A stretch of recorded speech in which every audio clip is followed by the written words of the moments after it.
মাঠে চলছে বিপিএল। দেশের ক্রিকেটের বড় মুখদের অন্যতম সাকিব আল হাসান নেই এই আসরে।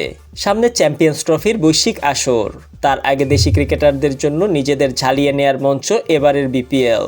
তবে ঘরোয়া ক্রিকেটের সবচেয়ে আলো ঝলমলে আসরেই নেই সাকিব, বরং একই সময়ে তিনি নাম লিখিয়েছেন বুড়োদের লিজেন্ডস লিগে। এদিকে তামিম ইকবাল অবসর ভেঙে আন্তর্জাতিক ক্রিকেটে এসেছেন, কিন্তু এরপর থেকে জাতীয় দলের হয়ে খেলেননি। কাগজে কলমে অবসর না নিলেও তামিম ইকবাল জাতীয় দলেরও কেউ নন। এরই মাঝে সাবেক পাকিস্তানি ক্রিকেটার শহীদ আফ্রিদির ভিডিওতে বলেছেন জাতীয় দলের অধ্যায় শেষ তার জন্য। আর এসব ইস্যুই বাংলাদেশ ক্রিকেট ভক্ত সমর্থকদের মাঝে উস্কে দিচ্ছে প্রশ্ন। চলতি মাসের 12 তারিখের মধ্যে 15 সদস্যের দল আইসিসির কাছে জমা দিবেন বিসিবির নির্বাচকরা। সেখানে সাকিব আল হাসান এবং তামিম ইকবালকে দেখা যাবে কি না তা নিয়ে ক্রিকেট পাড়ায় আছে নানা গুঞ্জন। তবে এক নির্বাচক দেশের এক গণমাধ্যমকে জানিয়েছেন নির্দিষ্ট করে তারিখ এখনও নিশ্চিত নয় কবে জমা দিবেন।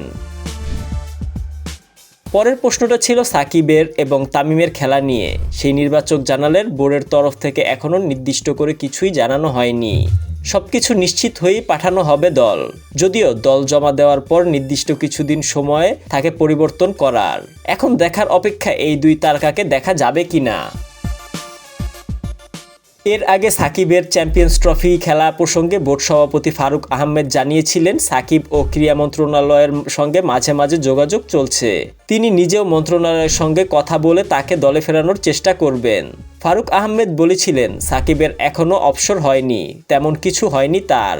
ওর যা ইস্যুগুলো আছে সেগুলো নিয়ে সে মাঝে মাঝে মন্ত্রণালয়ের সঙ্গে কথা বলে। রাজনৈতিক জটিলতার বিষয়ে কি করা যায় ওই ব্যাপারগুলোয় আমার সাহায্য করার কোনো ব্যাপার নেই। সাকিবের ব্যাপারটা তিনি ছেড়ে দিয়েছেন নির্বাচকদের উপরেই। তার ফিটনেস, মানসিক শক্তি দেখে সিলেকশন কমিটি আছে, তারা সিদ্ধান্ত নেবে।